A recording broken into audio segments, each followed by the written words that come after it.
क्रांतीवीर फक्त देशासाठी लढले, फक्त देशासाठी लढले. नमस्कार, माझे नाव तेजस्विनी. मी आज आपल्या समोर 15 ऑगस्ट निमित्त भाषण सादर करणार आहे. ते आपण शांतपणे ऐकावे ही नम्र विनंती. 15 ऑगस्ट हा दिवस भारतीय इतिहासातील अतिशय महत्त्वाचा दिवस होता. भारतीय सशस्त्र सैनिकांच्या अनेक कठोर संघर्ष आणि बलिदानानंतर भारत स्वतंत्र झाला आहे. 15 ऑगस्ट 1947 रोजी हा आपणा सर्वांसाठी सर्वात भाग्यवान दिवस होता, कारण अनेक वर्षाच्या गुलामगिरीनंतर आपण स्वातंत्र्य मिळवले होते.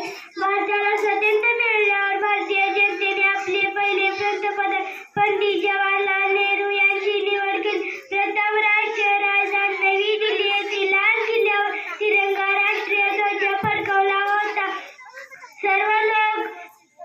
सर्व लोक दरवर्षी या दिवसाचा आनंद मोठ्या उत्साहाने